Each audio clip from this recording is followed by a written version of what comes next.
Glories to God. Warm welcome to Unandal. This video is the continuation of a previous video. The previous video we seen the glycolysis. Now we will see the further pathways of glycolysis. The glycolysis is a metabolism. Whatever we study in our book, that we should connect with our day-to-day life. That is very, very important. Yes, the education is a most powerful weapon which you can use to change the world. It always seems impossible until it's done.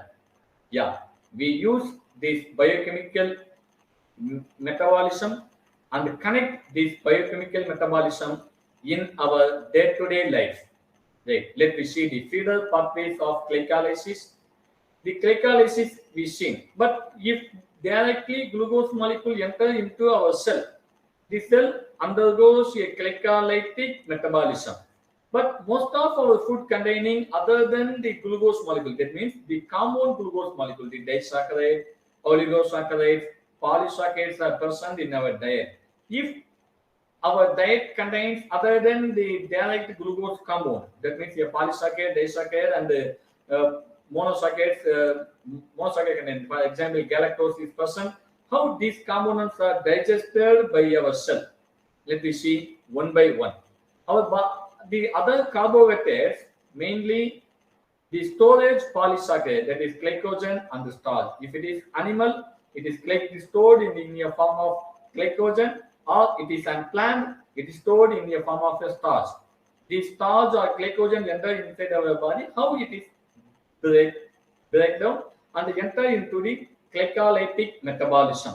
And also the disaccharide. Most of the food materials contains the disaccharide, maltose, lactose, and the tricallose.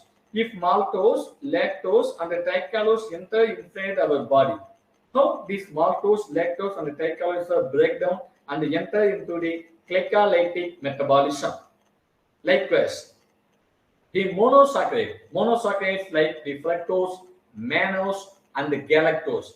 If the fructose, mannose, and the galactose rich food, if we eat, how these food materials are digested or break down and enter into the glycolytic metabolism. That is called the feeder pathway. Let me see one by one. Our dietary food contains a glycogen and starch. It is degraded by the mechanism of phosphorylases. Okay, that mechanism is called phosphorylases. In animal tissue and microorganisms, mainly the glycogen is present, and in starch, the plants. The starch is present in the plants. First, the glycogen molecule is broken down by glycogen phosphorylase. The enzyme is glycogen phosphorylase. The glycogen phosphorylase is just adding a phosphate compound. It is a phosphorylation. How this phosphorylation is occurred? This phosphorylation process occurs in between a alpha 1,4 glycosidic linkage. I hope you are well known that how the glycogen and the starch are formed.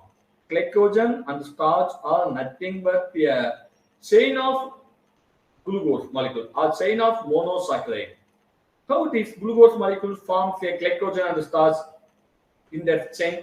First, the two glucose molecules are joined. The joining place is the first carbon atom of one glucose molecule and the fourth carbon atom of another glucose molecule.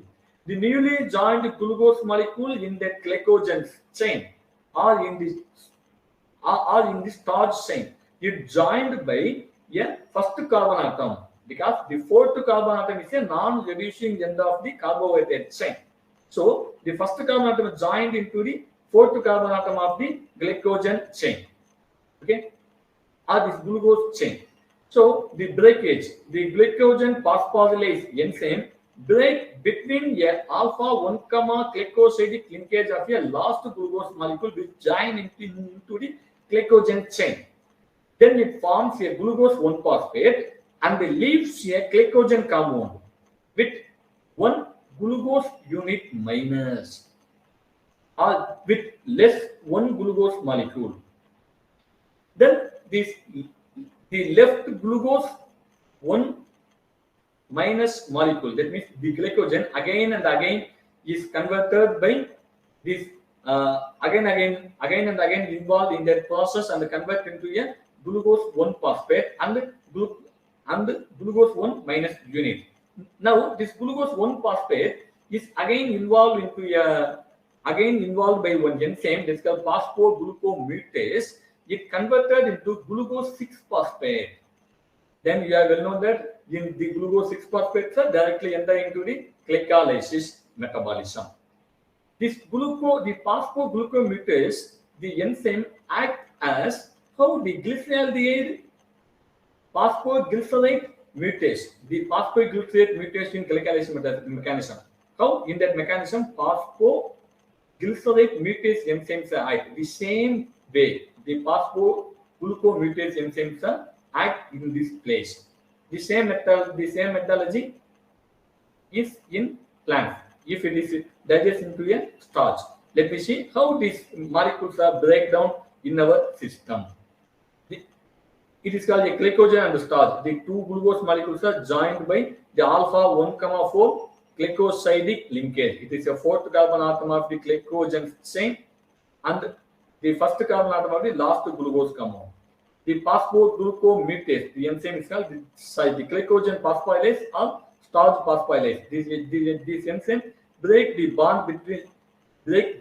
That means the alpha 1,4 glycosidic linkage and forms a glucose 6-phosphate and also glycogen monomeric unit or one glucose molecule less unit form. This one glucose molecules are again this glycogen compound again and again enter into this process and forms a glucose 6-phosphate. This glucose 6-phosphate directly enter into the this glucose 1-phosphate, the formed glucose 1-phosphates are then converted into glucose 6-phosphate. How this glucose 6-phosphate is formed? It is not formed directly because the glucose phosphate is not formed directly the glucose 6-phosphate. It formed by in two process is involved. First, it is converted, the glucose 1-phosphate is converted into glucose 1,6-bisphosphate with the help of enzyme phosphoglucomutase. This phosphoglucomutase is a enzyme. This enzyme also phosphorylated enzyme because this enzyme contains a phosphate compound. First, this phosphate compound is transferred to the 6th carbon atom of glucose 1-phosphate.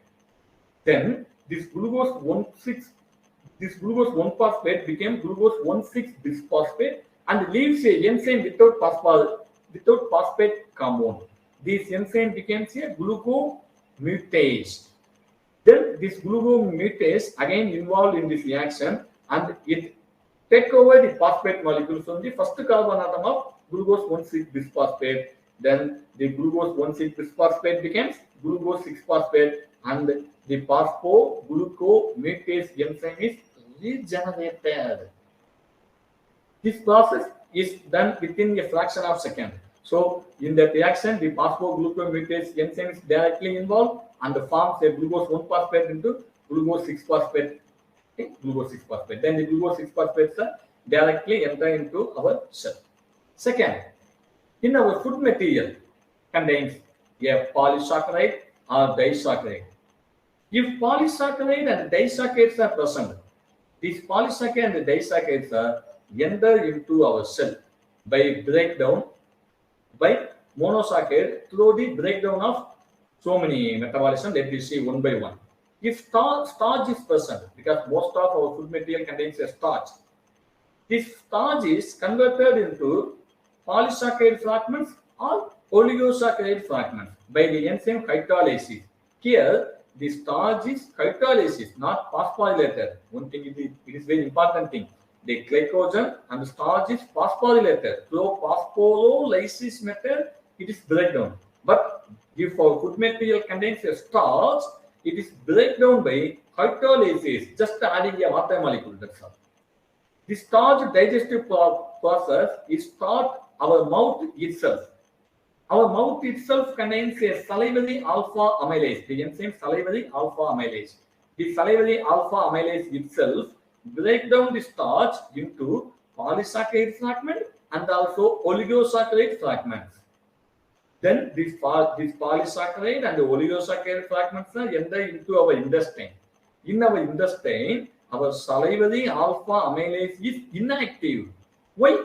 Why our salivary alpha amylase is inactive in our stomach? Because in our stomach the pH content is very, very low. In low pH content, so alpha amylase, the salivary alpha amylase is not activated. So it is inactive in our stomach. But in our stomach, the pancreatic alpha amylase is synthesized. This pancreatic alpha amylase involved and break down these polysaccharide fragment and oligosaccharide fragments into maltose and maltotriose.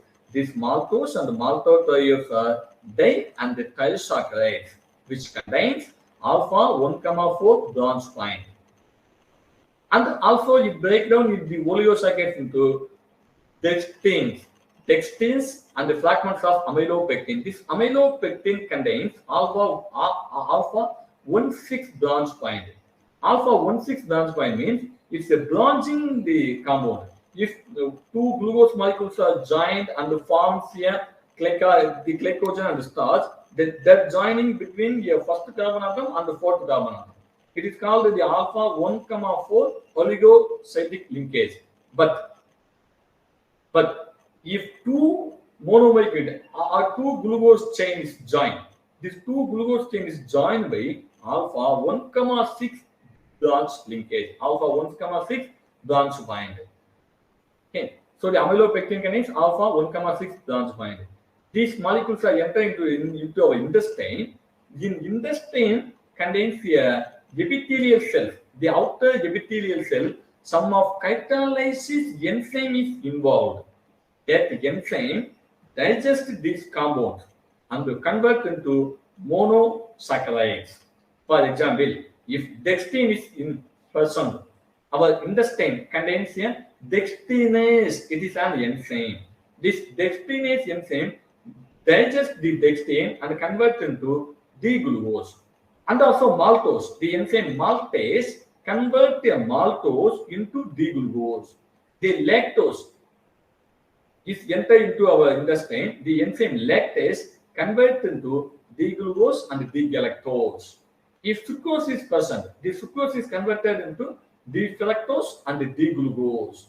And tachalose, the tachalose is present in our food material that enter into our intestine. In the intestinal epithelial enzyme tachalase digest the tachalose into D-glucose. Then these are all enter into our normal glycolysis metabolism.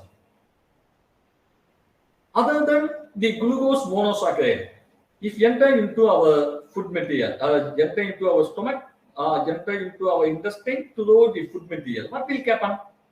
Just imagine. Most of the food material, most of the fruits contains a D-fructose, the direct form of D-fructose or free form of D-fructose. If the D-fructose molecule enter into our small intestine, that hydrolysis in our intestine with the help of enzyme hexokinase. Okay, it is small intestine, it may be hydrolyzed or it's phosphorylated by hexokinase. Mainly, these fructose molecules are enter into our muscles and kidney cells. If the free fructose compound present in our food, if we eat the food, that free fructose molecules are digested only in the are directly digested by the cells of muscles and the kidney. Or if the fructose molecules are enter into the muscle and the kidney cells, is digested in this mechanism with the help of hexokinase enzyme. The fructose is digested by the enzyme hexokinase. It forms a fructose 6-phosphate. It forms a fructose 6-phosphate with the help of ATP and the ADP.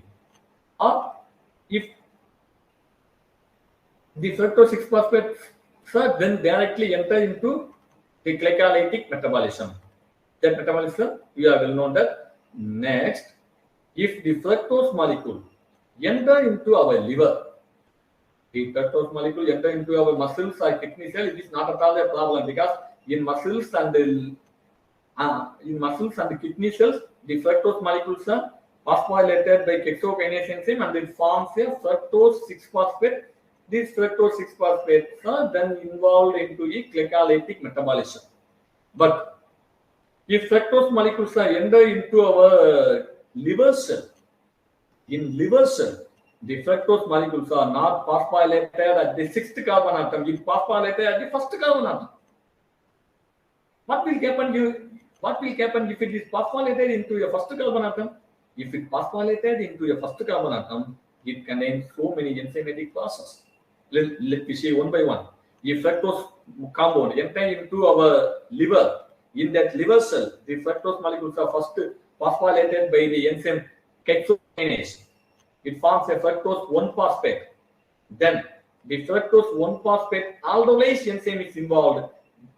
You are well known that the aldolase enzyme is a breaking enzyme or it's a breakdown enzyme.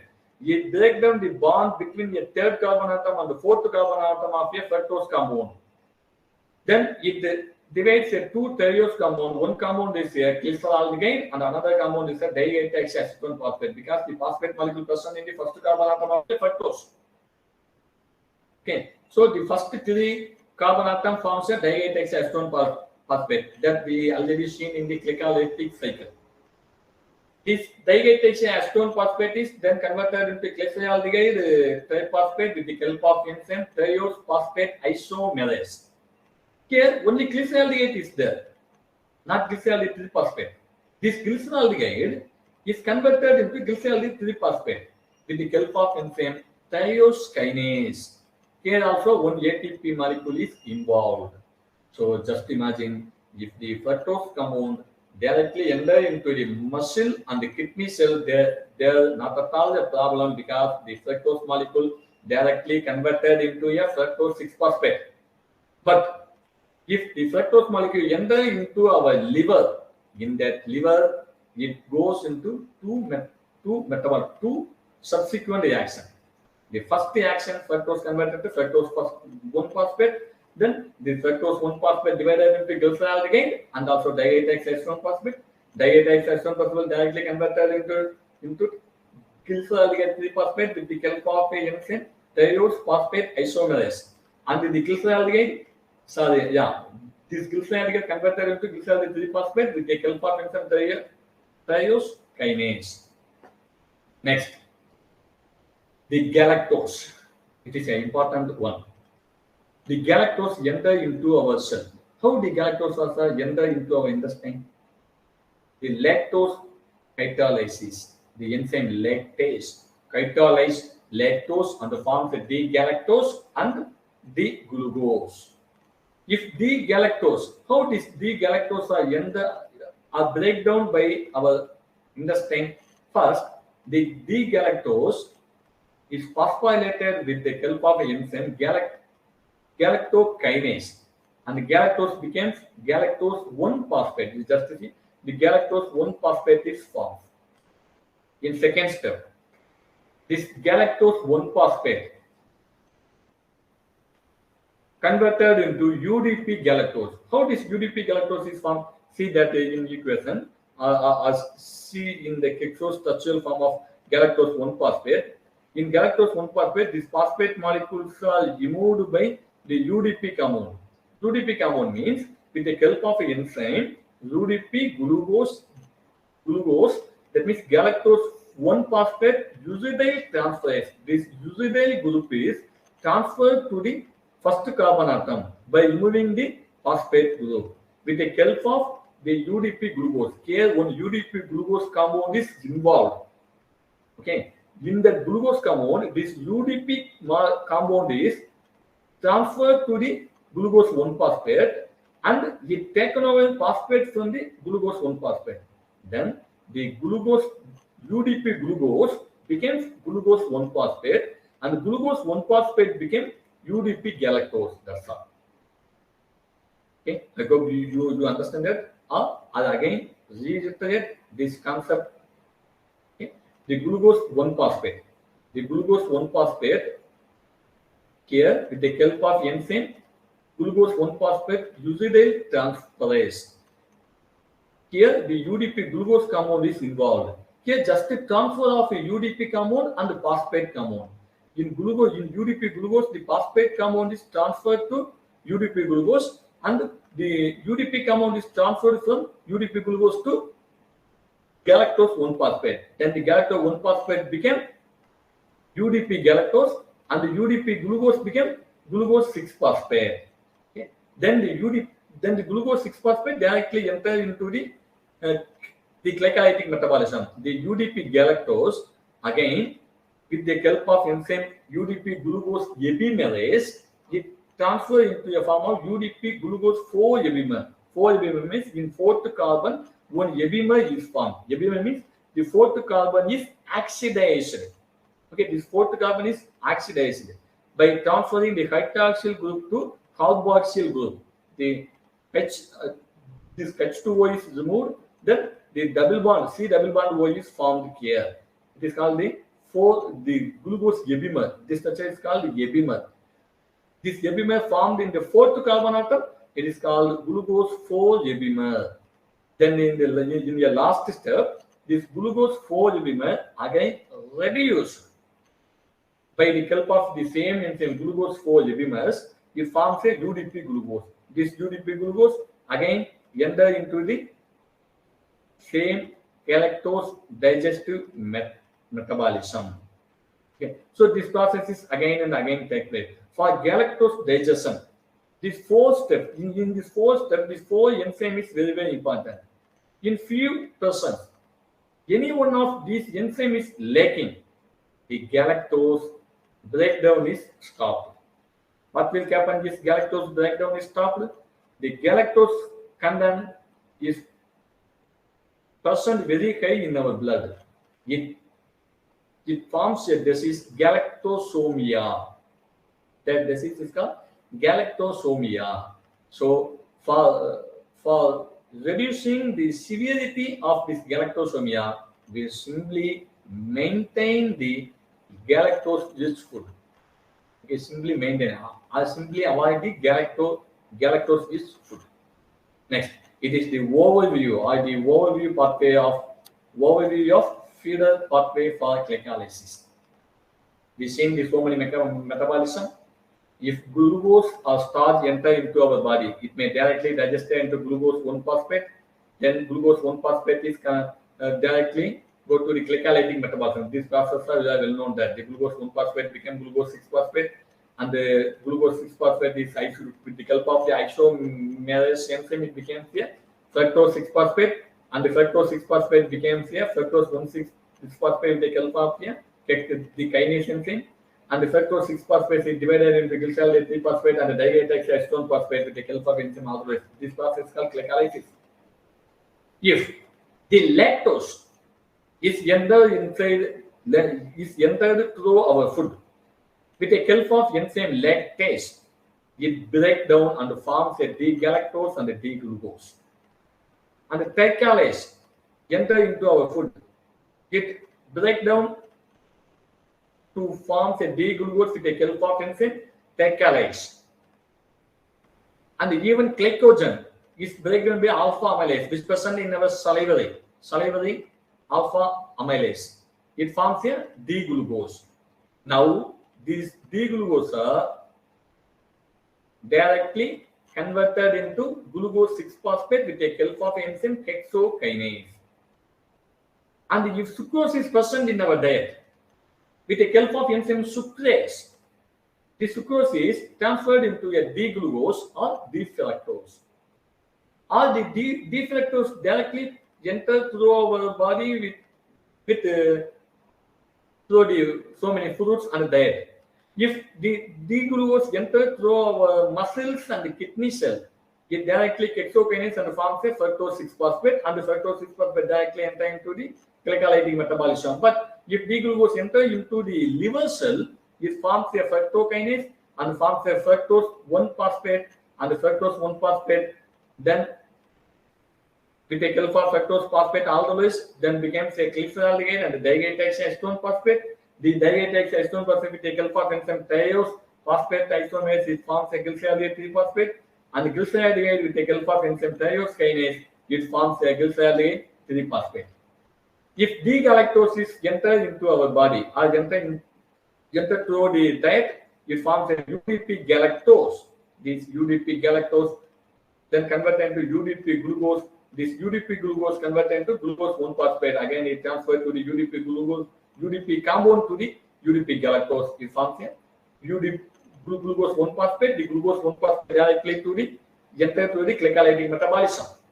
If mannose is present in our diet, this mannose is converted into a mannose 6-phosphate with the help of hexokinase enzyme, and this mannose 6-phosphate is converted into fructose 6-phosphate with the help of phosphomannose isomerase.